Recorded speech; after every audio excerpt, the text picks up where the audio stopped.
Are you wanting to teach your child how to spell, but you're embracing the Charlotte Mason method and don't really understand what she's talking about? Well, let me help you find a simple way to employ dictation as a method of spelling and other language arts skills in your home. Hello and welcome back to Raising Arrows Mama. My name is Heather, mama of soon to be 8 children, and I've been homeschooling for 8 years, primarily with Charlotte Mason. The last 6 years, the first 2 years were a little bit of everything, but Charlotte Mason based. And today I wanted to talk about dictation or spelling because it's one that is kind of weird and nuanced. Now, I will say, if you are looking for a straightforward traditional spelling that follows basic school principles and doesn't break the bank, go check out Rod and Staff. That's where we started. It follows the regular pattern of you study the words on Monday, do an activity with them in the middle of the week, and test on Friday. And it's super cheap, does a great job, has a great list, even adds in a little bit of grammar throughout in the workbooks as you get older. Highly recommend it if you're looking for the traditional model. There's nothing wrong with the traditional model. However, I wanted to try out the Charlotte Mason model after I visited an immersion by Nancy Kelly of Sage Parnassus. Now, I started out with Spelling Wisdom from Simply Charlotte Mason. And if you are new to the Charlotte Mason method, I highly recommend starting out with Spelling Wisdom. Please forgive the music. We have a lot of musicians in our family, and they're all practicing right now. But Spelling Wisdom by Simply Charlotte Mason is a wonderful thing. It will walk you through the process. It gives you the selections, and it tells you exactly what to do. The only one reason that I stopped using Spelling Wisdom was because it used poetry. Not that you can't use poetry, as we'll talk about in a minute for dictation, but I felt that my 3rd and 4th graders were at a disadvantage given poetry that was not following proper capitalization and punctuation rules, because how are you supposed to learn those through dictation? Anyways, I digress, but those are 2 great starting points. A very traditional model, Rod and Staff, it ain't gonna break the bank. Spelling Wisdom, you can not only download a printable copy, you go to Simply Charlotte Mason's website, you can download a sample and see for yourself if that's what you want. And Sonia does some great videos on how to do it. I'm actually going to reference her blog post here in a minute. Simply Charlotte Mason is a great starting place for those learning how to do it. But if you want to know exactly what Charlotte Mason says, you're going to want to go to her very first volume. And I have it up on my computer, so I'm going to read you some of the sections. But basically, what is dictation and why is it replacing spelling, and why are we waiting till age 10 to do this? Hear me out. So on page 242 at the very bottom, she tells us, illiterate spelling is usually a sign of sparse reading, but sometimes of hasty reading without the habit of seeing the words that are skimmed over. Spelling must not be lost in sight of the other studies, though they should not be teased to spell. It is well to write a difficult proper name, for example, on the blackboard through the course of a history or geography lesson. If you're reading something and you've got like Thermopylae or Constantinople, write it on the board. There's no reason to hide that from them. Teach it. But a lot of the spelling that you learn as a Charlotte Mason student is through your reading. You are reading every day, which is why you do want to limit audiobooks and read alouds during the school process, because you want to make sure that they have books in hand looking at the words. Now, a way I have done that with children who are struggling or with a large family is I get audiobooks and have them follow along as they listen, because that allows them to see what they're reading.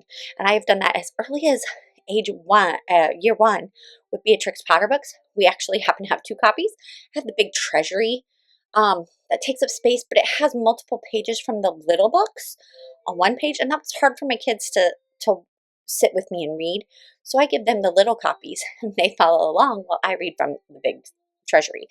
So that's one option when you're little. But the point is, the whole point in those early years is that once they are capable of reading, that they are reading and having those words before them.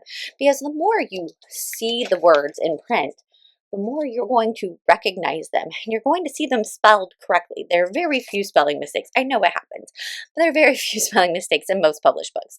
And so it helps you to retain that. Now, as you're teaching spelling in those younger years, if you are starting out there with Charlotte Mason, you want to make sure that you go through what she talks about in spelling and how to teach words. to an extent. I don't fully agree with her method of teaching reading, but there is some truth to the looking at the word and being able to see it in your mind's eye is how I was taught to teach children. Um, at Purdue University, they said, to have them visualize it because once they can see it, they know it. So if you're teaching a child to spell the word cat, they can learn C-A-T and they can read it. I can sound it out. I can say this word, but can they close their eyes and say, oh, I still see the word cat? That's a way to help them. And I've done that for years with students and helping them learn how to read. And it really does help with their spelling because now they only see that. When they see misspelled words, then they often will do that. We all, as adults, have those words that we cannot spell, like guarantee for whatever reason. Is it A-U or U-A? It always gets mixed up in my head. So, that's going to happen. Don't be afraid of that. But for spelling's sake, with the Charlotte-Mason method, I'm actually not going to start teaching until about age 9, 4th grade, a spelling lesson. And I know that's hard to swallow in America today, but I promise I've done it with all my kids, except for those first two who used the Run staff for the first 2 years.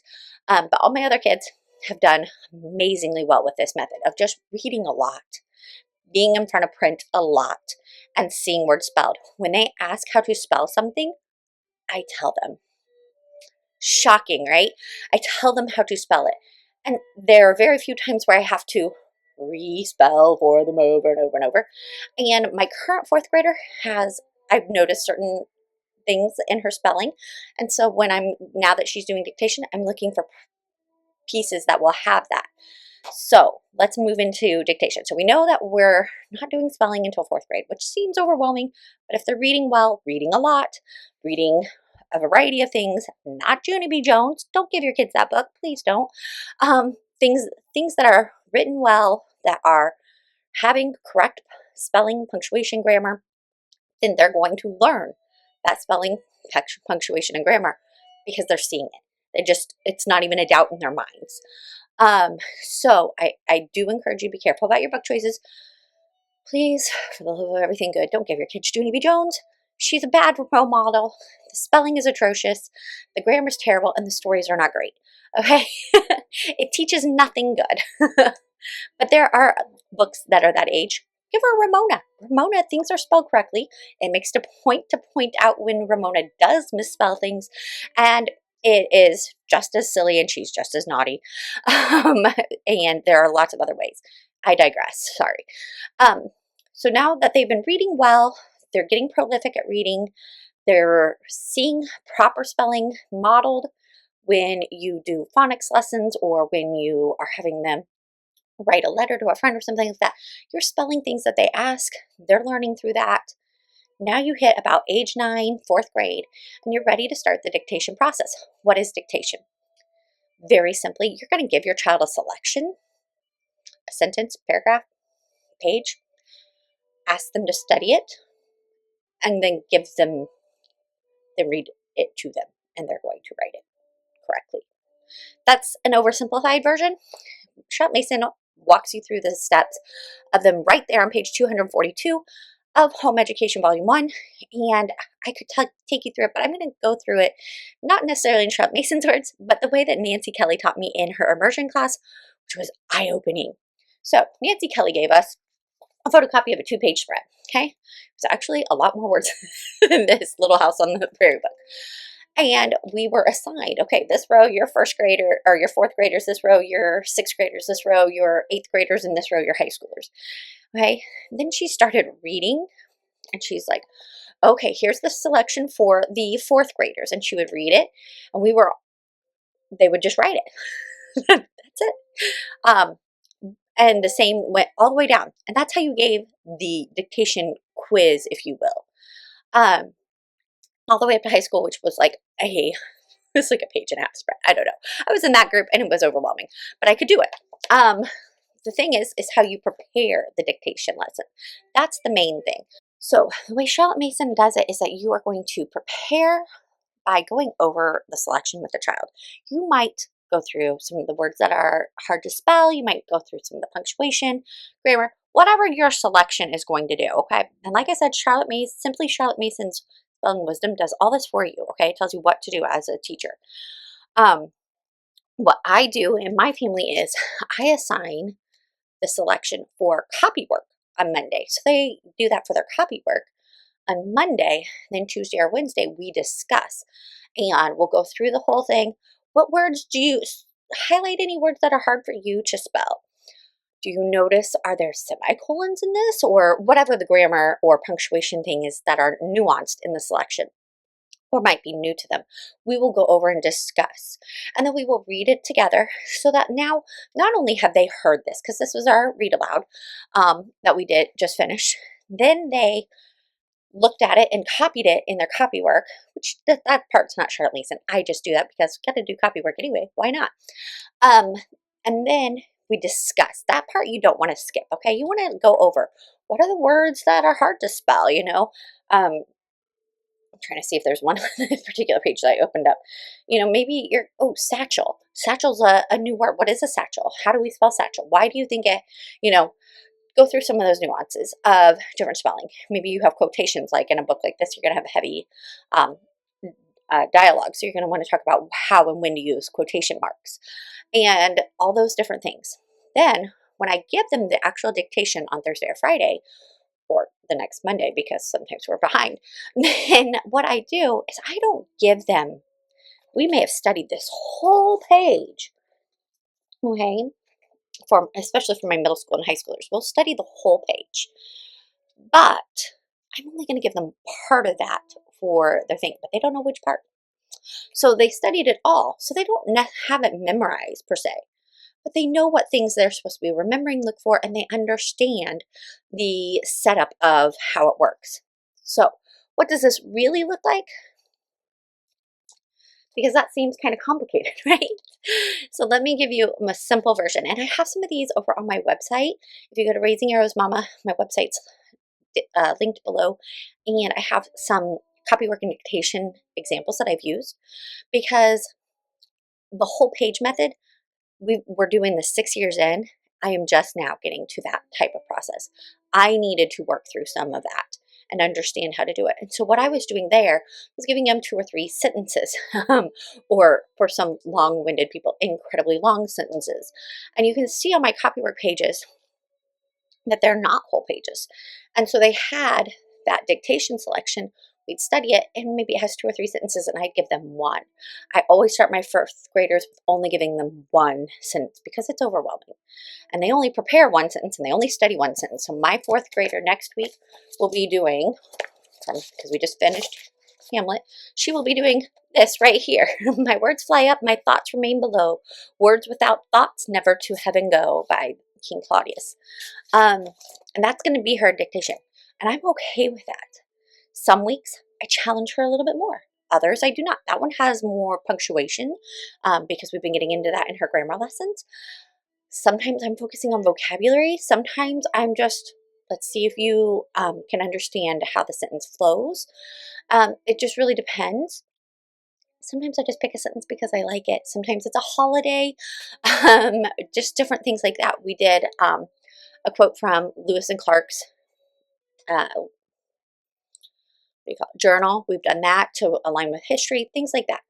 So it doesn't have to be super big, because even if you go to Simply Charlotte Mason and go to their blog post about dictation, here's what they say for each grade. Grade 4, you're going to assign up to a paragraph, but you're only going to dictate 1 or 2 sentences.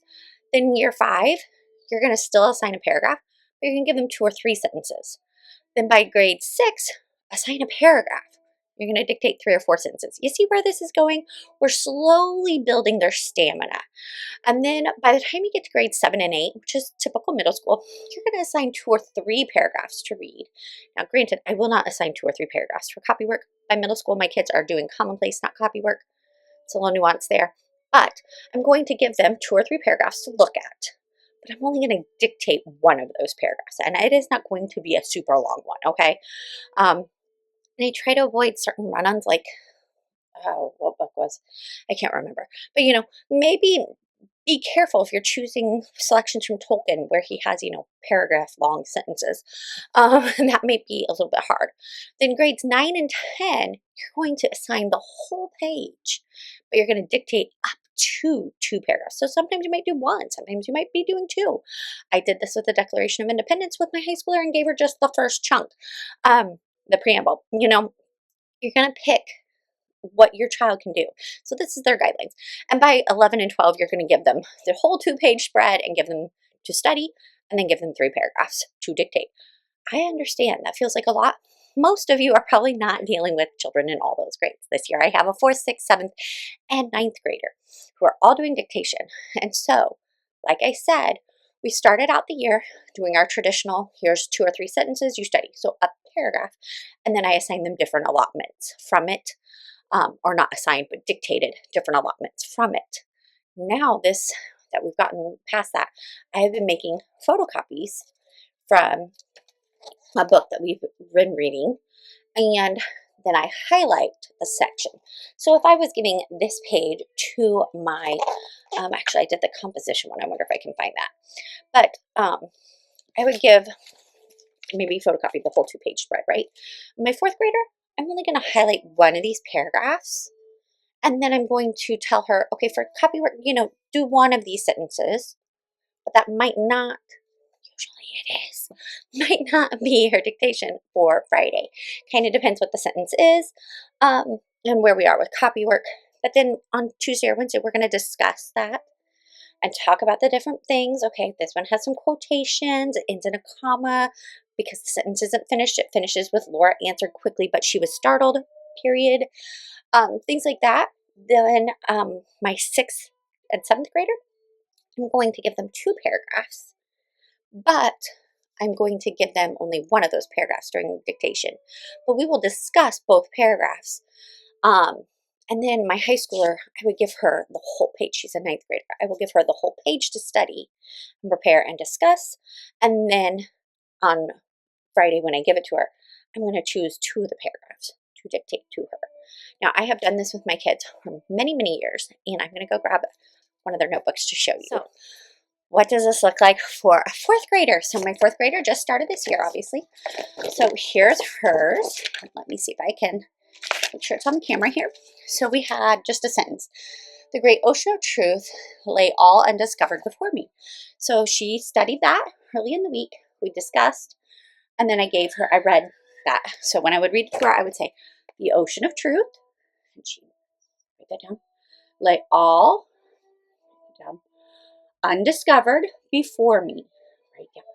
Then I will say to her, let me read it one more time and you double check. The great ocean of truth lay all undiscovered before me. She'll check it. And then I look through. And as you can see, very first one, she misspelled 2 words. What I do, Sharp Mason didn't say to do this. She actually tells you to immediately cover up the incorrect word, and then like with I don't remember what she called it, but like if you would cover it up with a post or something like that. I don't have the brain capacity to stand over my child's shoulder. And when I did try that with my older kids, they got really, really frustrated and could not continue to focus. So I let them write it. Then I have them write corrections 3 times each for misspelled words, punctuation if they miss a punctuation, or like capitalization right here. Then we just discuss it. But this has seemed to help my children both with spelling and other things. So if I keep going, here's her second one from this year. Okay, the men who were complaining of the headache and colic yesterday and last night are much better today. That was a selection from a paragraph. We had to study the whole paragraph from Lewis's journal, and then I gave her this sentence. You can see complaining was the only one she did, and actually I think that was just writing too fast. She knows how to spell complaining, but still, we practiced it again. And then her most recent one from last week, you can see no spelling issues, but the week before there were some. Right? Some of that comes down to me not preparing them enough, and some of that just comes down to them not focusing, okay? But in general, this has helped them with their spelling and grammar at the same time without it being overwhelming. What does it look for an older student? I have my oldest here. So this is from spring last year. So she had a quote from Ellen Montgomery that was much longer, and she, I believe it's 2 or 3 sentences. She ended up getting this. This was her 8th grade, and she has no problems. She just forgot the quotation at the end. So we discussed that once you have an open quotation, you have to have an end somewhere, and things like that. She kind of lets hers um, go. You can see that at the beginning of this year, I gave her just a short one to start, kind of get back in the groove of things. And then it went from there. Sometimes I will give a Bible verse. Those are great options. Sorry, she keeps her grammar in here as well. Here's one we did a couple weeks ago. And again, I had given her the page to study, and then I gave her the selection. This was our first one back after Christmas break. And she has no problem with it. Now, this child is a prolific reader. She also tends to be a really good speller. I feel like that goes hand in hand because she's done both. My other kids, middling. They have different types. I have a mildly dyslexic child who does really well with this method, but she definitely, if I don't prepare, if I don't discuss things with her, then she's going to have, if I don't discuss with her and take that time, then she's not going to do as well. So you do want to make sure that if you're not using it for copywork, you're at least preparing them and studying it with them twice during the week, and then giving them the dictation. Like I said, it's just a matter of reading it out loud. I like to read it twice to give them a chance to double check, and then we go over it together. I do point out the punctuation and grammar things, but they are not my focus. I do focus on spelling mostly in this because we have other grammar lessons. If you were not doing other grammar lessons, you might want to hit on those a little bit more because it covers both things. But dictation is one of those things that people read. Charlotte Mason, it makes it so much harder than it really needs to be. And so if you're struggling, go check out Spelling Wisdom by simply Charlotte Mason. Perfect place to start. Check out Sonia's videos. Perfect way to start. Other things, dictation spelling book is free in Ambleside Online Facebook group. Or just find your favorite quotes. That's where I started out. I have several on my blog where you can just print it out and study it. Start small and build. That's the key. And some people might try to find certain, how do we say this? You might try to fit it into a certain progression.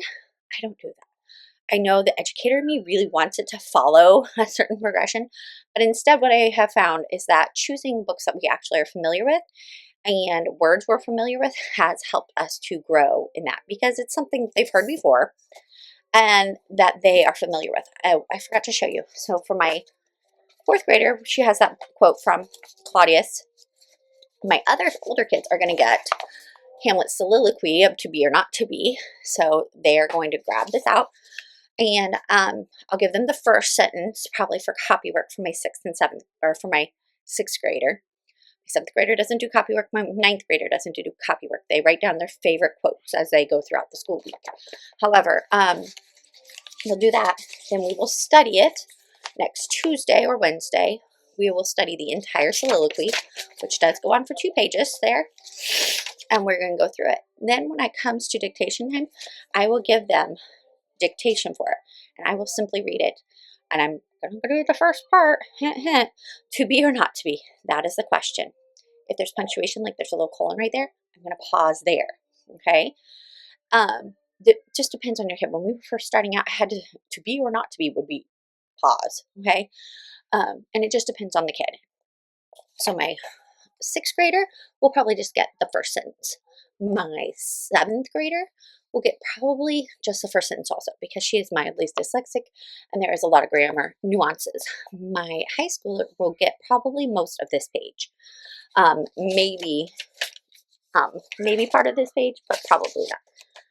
But it's just what works best for you and your family and knowing your child and knowing that it's a slow build, okay? You will get there, I promise. And if you don't ever make it to 2 pages, oh well. The point is to build proficient spellers who also know basic grammar rules. And that's really the heart of dictation. And like I said, Simply Charlotte Mason goes over this in their blog. They have videos perfectly well. You have questions, leave them below.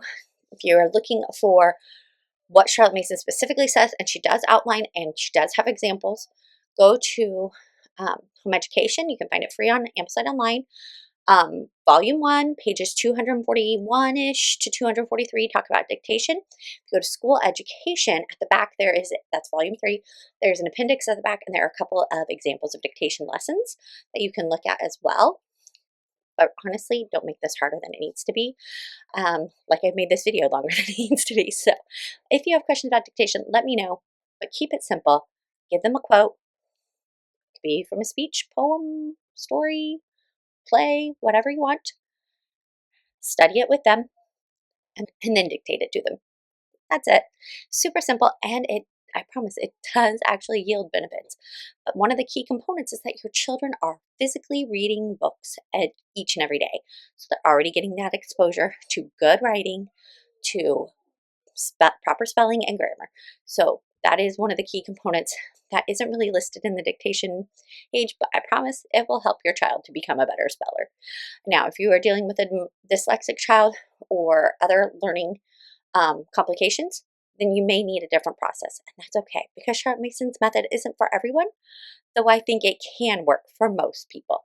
And if you have questions about working with dyslexic children and wanting to apply the Charlotte Mason method, go check out, what's her name? Nicole Williams at A Delectable Education, because she does have a podcast where she talks about this specific thing. So I highly recommend that as well. Thank you so much for watching this video and sticking around to the end. If you have any questions, let me know. If you have some dictation suggestions or favorite passages, leave those below. Others would love to hear from you. Thank you again. Have a blessed day.